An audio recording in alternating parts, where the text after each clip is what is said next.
Buenos días.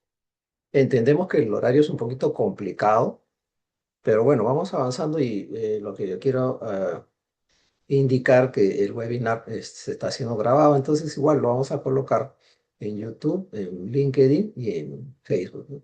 Para que tengan las facilidades y lo puedan ver tranquilamente de repente, pues un horario que sea mucho más adecuado, de acuerdo al nivel de las ocupaciones que nosotros desarrollamos. Entonces, en esta mañana permítanme compartir con todos ustedes el tema que para algunos pudiera ser irrelevante o de poca importancia, pero está asociado a un tema de gestión de los recursos humanos en cualquier organización de índole pública o privada. Y es más, yo, ¿no? Diría que le doy el enfoque en el contexto nacional porque finalmente como país lo que nosotros hacemos en todo tipo de actividades es precisamente pues hacer una gestión de los recursos humanos con la finalidad de lograr pues el desarrollo social, el desarrollo económico, etcétera, etcétera. Entonces, un minuto por favor, voy a compartir con ustedes pantalla para dar inicio a este webinar que está siendo grabado.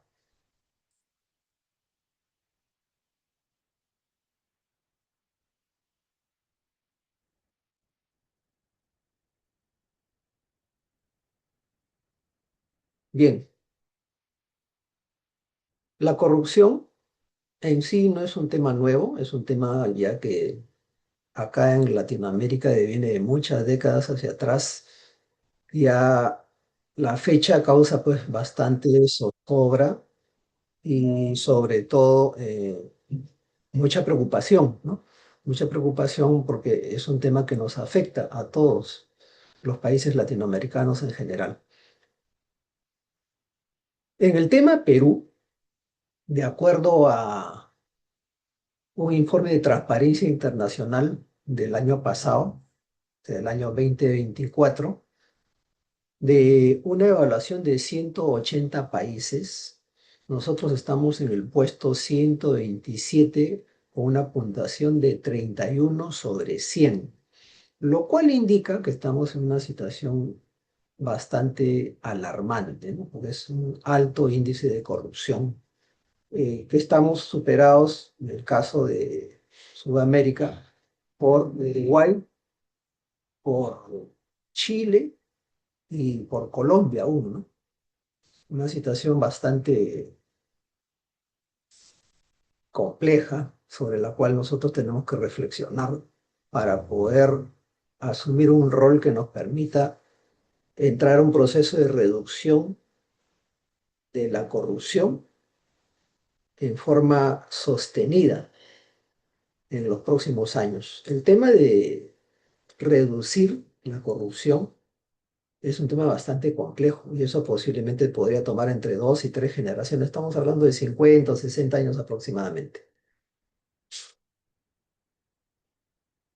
¿Cómo ha impactado la corrupción en nuestro país? La corrupción ha impactado en nuestro país de tal forma que más del 52% de la población peruana cree que la corrupción es el principal problema que tiene el país para su desarrollo económico y social. El año pasado, la corrupción, según informes de la Contraloría General de la República, ha generado un impacto negativo de 24.000 millones de soles. Entonces, este enfoque está dado en 5 aspectos: en la estabilidad institucional, en la confianza ciudadana, en el desarrollo económico, en las dificultades que se generan para el acceso igualitario, la impunidad y la falta de transparencia. Estos 5 aspectos son los más importantes que se han generado a raíz de la altísima tasa de corrupción que existe en nuestro país. Y yo soy un poco más atrevido y me atrevería a, a agregar al tema de la reducción del capital moral de la población. La reducción del capital moral y ético de la población. Entonces es una situación bastante grave que algunos me dirán, oye Adolfo, eso es muy difícil de cuantificar. No, sí es identificable y se puede cuantificar. Obviamente hay que establecer los parámetros necesarios para poder realizar lo que sería el sexto aspecto, que sería la reducción de la ética y la moral dentro de la población. Acá ustedes pueden apreciar en la pantalla este cuadro elaborado el año 23 por la Contraloría General de la República, en la cual apreciamos el tremendo impacto. Entonces, en ese quinquenio, del 19 al 23, se ha generado una pérdida de recursos del Estado de 118.307.000 millones de soles, que equivale a un promedio del porcentaje del PBI nacional de 2,78. Imagínense. Entonces, observen ustedes el cuadro, cómo de año en año, si aparentemente parece que se ha bajado el porcentaje, ¿no?, de la corrupción, en cuanto a la pérdida de dinero, se ha ido incrementando, ¿no? Entonces, estamos en una situación bien difícil según datos oficiales que son más de 24.000 millones de soles, pero no se está considerando la estadística oculta. Yo le calculo que vamos a estar llegando entre 30 a 35.000 millones de soles por año como pérdida del PBI por efectos del impacto negativo de la corrupción. ¿Cuál ha sido el impacto de la corrupción en el Perú? El impacto de la corrupción en el Perú se manifiesta en varios niveles y ha producido graves consecuencias como las que vamos a mencionar a continuación. La principal, la pérdida de recursos económicos, la reducción de la inversión y crecimiento económico, el desincentivo a la inversión en sectores claves, el impacto en la confianza y en el ambiente de negocios. Y acá hemos hecho un ejercicio, hemos hecho una investigación de cuán grave es la situación y solamente toco tres aspectos que son alarmantes, ¿no? El primero de ellos es que con 24.000 millones de soles de pérdida del año 2024 se hubiera podido realizar la construcción y equipamiento con tecnología de punta de 26 hospitales centrales, cada hospital con una capacidad de atención aproximada de 250.000 pacientes por año. Segundo, la construcción y equipamiento de 120 colegios con tecnología de punta. Tercero, la generación de puestos de trabajo en proyectos de infraestructura, que es uno de los rubros más grandes que maneja el Estado peruano, ¿no?, que es la construcción de carreteras, por ejemplo, ¿no? Entonces, imagínense, observen ustedes ese cuadro. En un año se han perdido entre 160.000 a 400.000 nuevos puestos de trabajo, porque obviamente generar un puesto de trabajo también tiene un costo. Entonces, si el costo de generar un puesto de trabajo es de 150.000 soles, hemos perdido 160.000 empleos. Y si el costo de generar un nuevo puesto de trabajo es de 60.000 soles, hemos perdido 400.000 empleos. Entonces, observen, en el escenario más optimista, cuando se requiere un menor costo por puesto, 60.000 soles, en los cuales todos los efectos se aplican todos los efectos del empleo directo, indirecto e inducido, que podrían haber generado hasta 400.000. Y en el peor de los casos, cuando el reemplazo se reduce solamente a 160.000 empleos. Entonces, este rango de 160.000 a 400.000 empleos que se han perdido en un año por efectos de la corrupción. Imagínense el impacto que genera en la reducción de la pobreza. Tremendo. ¿Qué rol nos compete a nosotros como ciudadanos? ¿Dónde debemos estar? Hay que darle un enfoque de redireccionar los recursos que se pierden a causa de la corrupción en los servicios públicos esenciales. Entonces acá hay que hacer una transformación total del Estado, especialmente en la administración del Estado.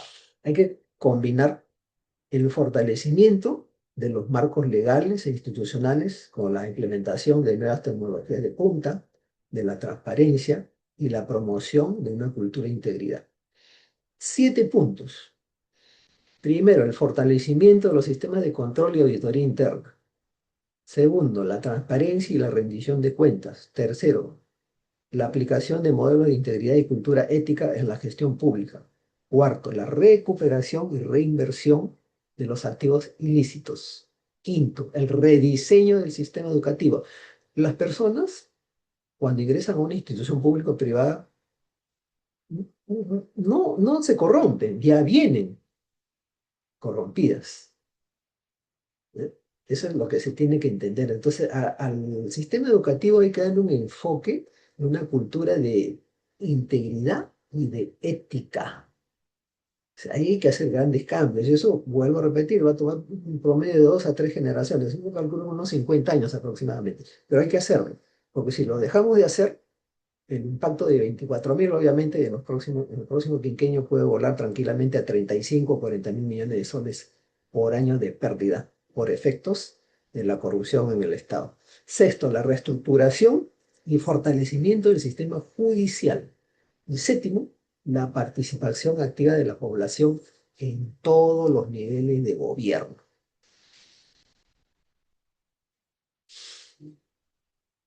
Voy a dejar compartir para señalar algunos aspectos que también considero que son importantes, que no están visualizados en este presentador, pero que obviamente muchos de ustedes seguro se estarán presentando, pues,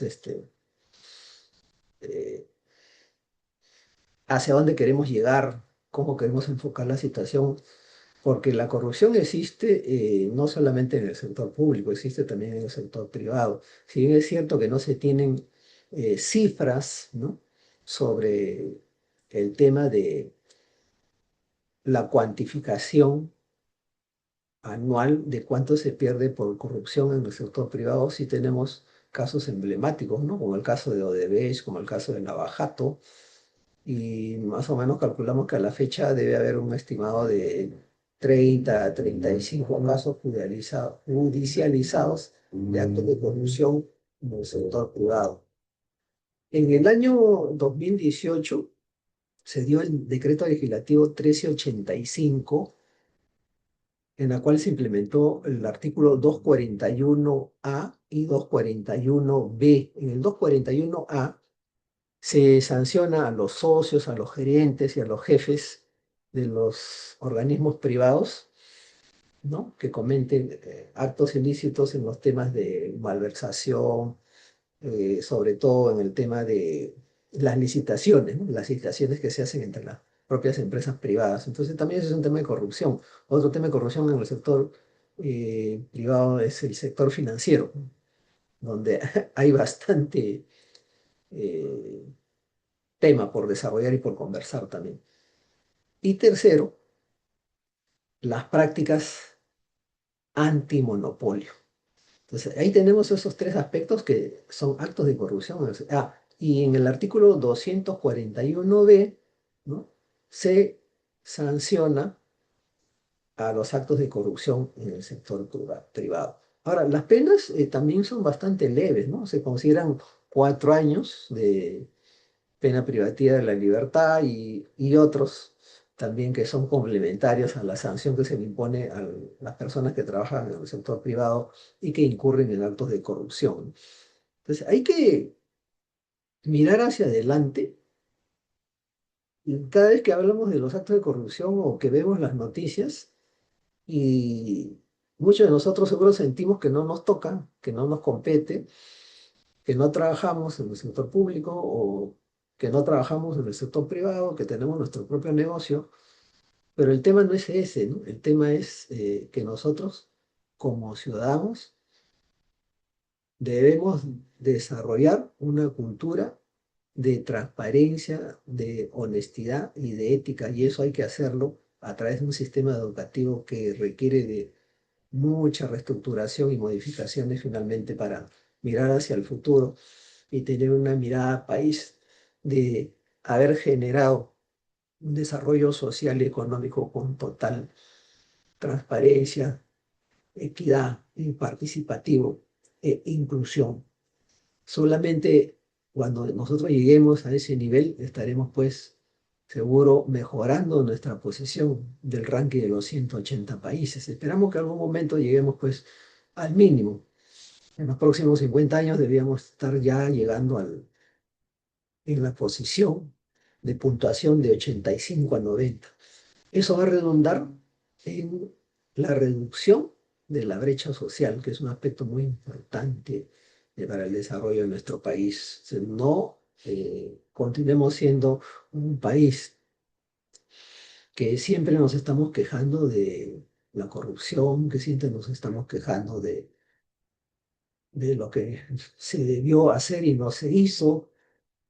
Miremos hacia el futuro y trabajemos por una cultura de cero corrupción. Que tengan ustedes muy buenos días. Lamentamos si hay algún problema con el tema de la comunicación, pero creo importante que ustedes tengan esta grabación para que puedan entrar a un tema de reflexión y comentarios a través de las redes sociales. Muchísimas gracias y que tengan un excelente día jueves. Ya nos estaremos viendo en otra reunión de Talents for Development que fomenta la cultura cero corrupción. Que tengan muy buenos